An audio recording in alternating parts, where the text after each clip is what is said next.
What's with that cheap suit? I bet your cleaning company isn't doing well, huh? Can a failure like you even afford the participation fee? At the reunion, my ex-girlfriend, whom I hadn't seen since starting my cleaning business, hurled these harsh words at me. The girl who used to be kind had completely changed her personality. However, after I revealed a shocking truth to her, her attitude towards me changed drastically. My name is Michael. When I was in the 3rd grade, I lost both of my parents to illness and was taken in by my paternal grandfather. My grandfather was very kind and supportive during my time of grief. Thanks to him, I was able to overcome the sorrow of losing my parents. I loved my grandfather very much. He was also a very neat and tidy person. It made sense, considering he ran a small cleaning company and was very particular about cleanliness. Cleaning cleanses the soul too, he often said. Thanks to long-standing clients, his business managed to survive, but it was always a tight operation. Although I was the grandson of the company's owner, people often mistook me for being wealthy, but in reality, we lived a very modest life. We were far from luxury. The employees at my grandfather's company were all kind-hearted people. When my grandfather was bedridden with a cold, they took care of me. They even helped me with my homework. Though I didn't have parents, I felt blessed by the people around me. My dream was to become a doctor. I was inspired by the doctors who tried their best to save my parents until the very end. In the end, my parents couldn't be saved, but the doctors were so dedicated that my grandfather often said, "We were lucky to have such caring doctors." I studied very hard. For high school, I was accepted into a top local public school known for academic excellence. I couldn't afford tutoring, but I maintained high grades in high school. My goal was to get into medical school right out of high school, so I had to work hard. My grandfather supported my dream, saying, "I'll work hard so you can go to the university of your choice, Michael." Seeing him work so hard motivated me to study even harder. In my sophomore year of high school, I became close with a female student. Her name was Jessica. Her parents owned a famous company. Jessica was indeed a president's daughter, a true lady of high society. She lived in what could only be described as a mansion, coming from a wealthy family. However, Jessica wasn't your typical heiress. She wasn't much interested in fashion. She aspired to work in robotics in the future and was even a member of the robotics club. Jessica and I were academic rivals, often competing for the top spot in our class. We were aware of each other but weren't close at first. One day, Jessica came to me with a math workbook. "Michael, do you understand this problem? I asked my friends, but none of them get it, so I thought maybe you would. Let me take a look." I looked at the workbook. Fortunately, I understood how to solve it right away, so I explained it to her. Jessica was delighted, saying, "Thank you, your explanation was so clear." This incident brought Jessica and me closer. As we helped each other with studies, we became comfortable enough to talk like friends. Jessica admired me for maintaining high grades without attending tutoring, calling me hardworking and cool. I was much poorer than Jessica and didn't own any luxury items. But she never cared about that and treated me just the same. She looked beyond titles and appearances, and I found myself falling for her. When I confessed my feelings, Jessica also admitted that she liked me. After that, we started going on dates on weekends and studying together at each other's houses. We supported each other during the intense study period just before our exams. Thanks to that, we both got accepted into our first choice universities. I attended a national university's medical school, which was close enough to commute from home. Jessica went to a private university's mechanical engineering department in a major city. Since Jessica's university was far away, she had to move, turning our relationship into a long-distance one. It was sad to be apart, but we stayed in touch regularly through our phones and met up and traveled together during longer vacations like summer break.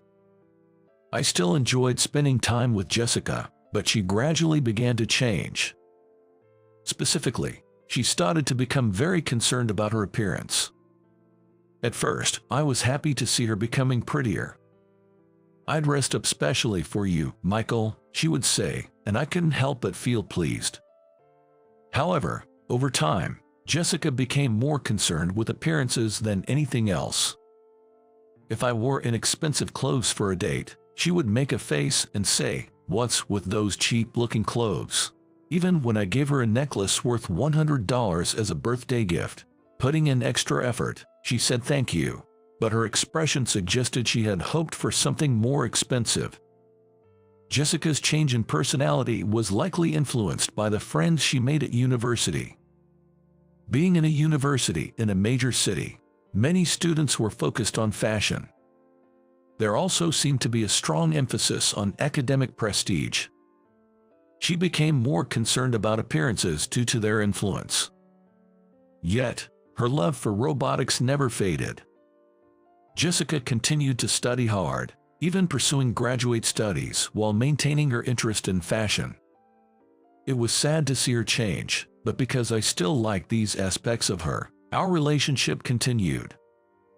On my end, I studied hard and successfully obtained my medical license.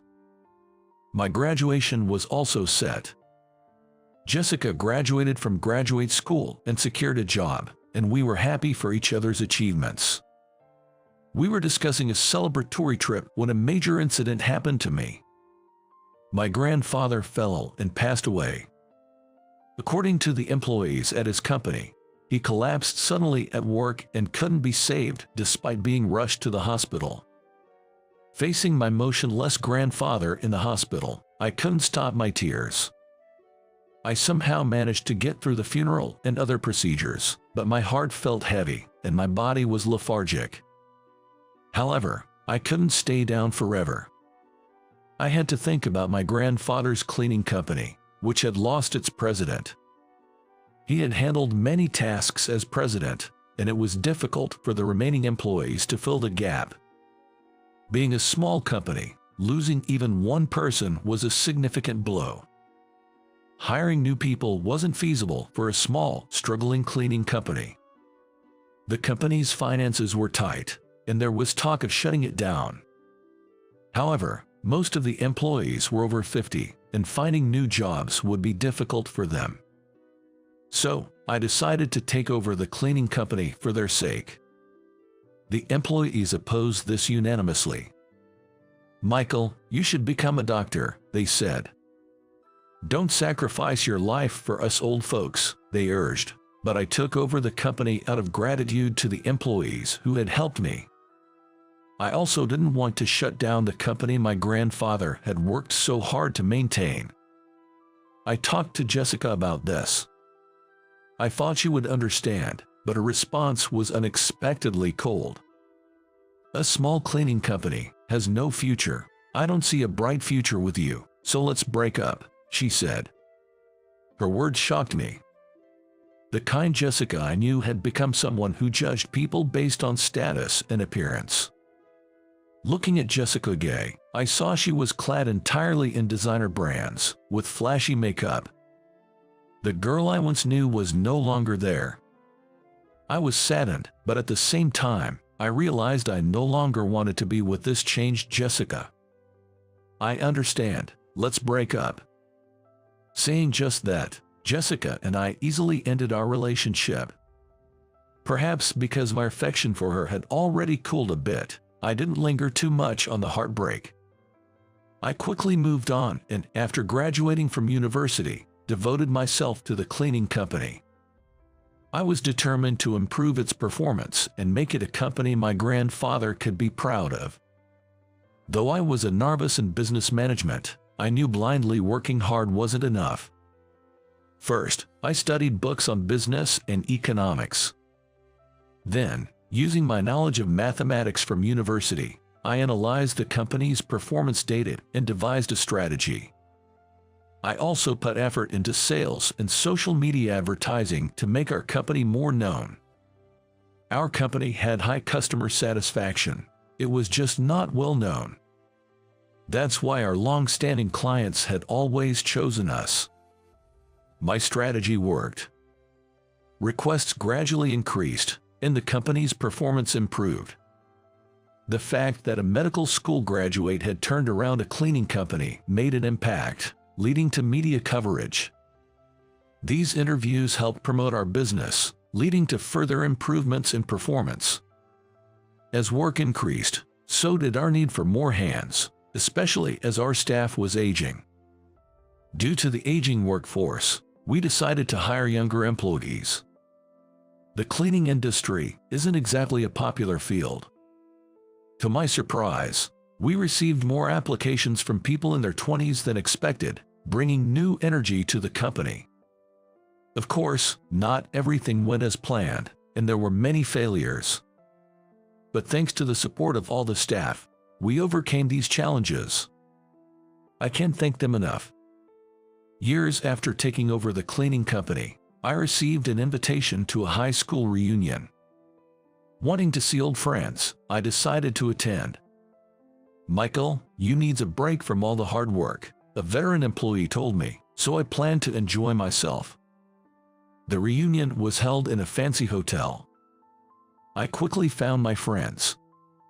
"It's been a while," I called out, and they smiled happily in response. We had a great time reminiscing. The buffet food was delicious, and I was having a good time. An hour into the reunion, I stepped out to use the restroom and saw a woman. It was Jessica. She wore an expensive-looking necklace and a glamorous dress. Feeling a bit awkward, but not wanting to ignore her, I said, "Long time no see. How have you been?" I had a faint hope that, after all this time, we could casually chat like we used to. However, Jessica scrutinized me from head to toe and smirked in a mocking manner. "What's with that cheap suit? Your cleaning company must not be doing well, huh? Can a failure like you even afford the participation fee?" Her words hurt me. It was foolish of me to hope she might have returned to her kinder self. I realized she would probably never change back. Thinking this, I felt both sadness and a sense of loneliness.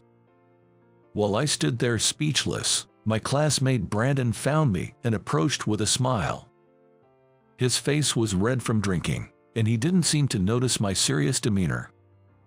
Slapping my shoulder, Brandon said with a grin, "Congrats on making it into the Millionaires Club, man." Hearing this, Jessica looked confused. "What do you mean by the Millionaires Club?" she asked. Brandon looked surprised at her question. "You don't know, Michael here has made a huge success of his cleaning company. His assets are now over $30 million. "Really? That can't be true." Jessica gasped in disbelief. Jessica was in disbelief, but Brandon, with a flushed face, affirmed it. "It's not a lie. The local media ranked local company presidents by their assets, and Michael made it onto the list of wealthiest people." "Well, it's just a local thing. Nationally, it's not a big deal at all," I added modestly. My cleaning company had expanded in scale and had many employees. As a result, my assets had increased significantly. I did own more expensive suits, but I had sent them to the cleaners and ended up wearing a cheaper suit to the reunion. But I had no intention of bragging. To reiterate, I had come this far thanks to my employees. I couldn't have done it alone. When I made it onto the list of wealthiest people, the local media came to interview me. I initially declined because I didn't like the sensational nature of the story, but I agreed on the condition that I could promote another activity I was involved in. That activity was a community cleanup volunteer program. In my hometown, littering and illegal dumping had been a problem for several years. It wasn't something that could be ignored. It was so bad it made the news. My hometown, known for its beautiful scenery and as a tourist destination, was marred by this litter. Wanting to do something as a cleaning company, I came up with the idea of volunteering for cleanup. Every Saturday, employees and local residents joined together for the cleanups. When I put out a call for more volunteers, the news about the wealth list led to an unexpected turnout of 10,000 volunteers. As they say, there's strength in numbers, and the town was cleaned up incredibly quickly. With so many people, we also came up with ideas to prevent littering. Based on these ideas, we installed security cameras and took various measures, significantly reducing littering and illegal dumping. The cleanup made the town more attractive, increasing tourism and significantly contributing to the local economy. As I explained this, Jessica looked astonished. "I was abroad until recently, so I didn't know," she stammered, then fell silent, looking downcast. I didn't need to linger on Jessica, so I quickly used the restroom and returned to enjoy the reunion with my friends. The next day at work, while I was busy, a visitor arrived. It was Jessica. I felt uneasy, wondering if she had come to mock me again, but I decided to listen to what she had to say. In my office, Jessica apologized to me. "I'm really sorry for what I said yesterday. I also regret breaking up with you over your job before we graduated." Her demeanor was completely different from the day before. As I was still processing this change, Jessica continued. "Listening to your story made me reflect on my life all night. I realized that since university, I've been too focused on appearances and status, losing sight of people's inner values," she said, her eyes seemingly returning to their former self. Looking closer, I noticed she wasn't wearing any expensive accessories. She seemed to have genuinely changed. Her sincere apology was evident. "Learning about your volunteer work made me realize how selfish and shallow I've been. You've been working selflessly for others, even when it doesn't bring you money. While I've only cared about making myself look better, from now on, I want to live for others, like you do." Jessica then looked saddened. "After hearing about your success, I thought you might think I'm only interested in money. I wish I had realized my mistakes sooner, but I really wanted to apologize, so I came here. Sorry for showing up so suddenly. I'll leave now." "Wait," I called out, stopping Jessica as she tried to leave, downcast. "I can see you're truly remorseful. I don't think you're after money. I forgive everything that happened before," I said, speaking from the heart. I smiled warmly, looking into Jessica's eyes. "It's all in the past now. I'm glad to see you've returned to your old self." Jessica replied with tears in her eyes, "Thank you, I'm sorry." After a long time, Jessica and I were able to mend our relationship. I was truly happy she had rediscovered what was important. A week later, Jessica contacted me, asking, "Could we discuss a work matter? Could you come to the office building near the station?" The building, recently completed, was an impressive structure. When I arrived, Jessica greeted me. "This office building actually belongs to my company," she revealed. "Really?" I exclaimed. After her studies abroad, Jessica returned to US, opting not to take over her parents' business. Instead, she decided to establish her own company. "I've always loved robots, so I founded a company that develops them," she explained. Even though her personality had changed, her passion for robots remained. "I want your company to handle the cleaning of this office building. I trust you completely since you're the president," she proposed. "Of course, I'd be happy to. We'll clean it with all our heart," I assured her.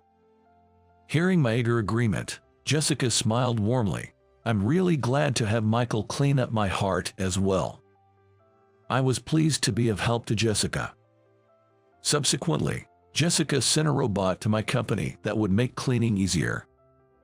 "It's a product we're planning to release, but I'd like you to use it and tell me what's good and bad about it," she requested.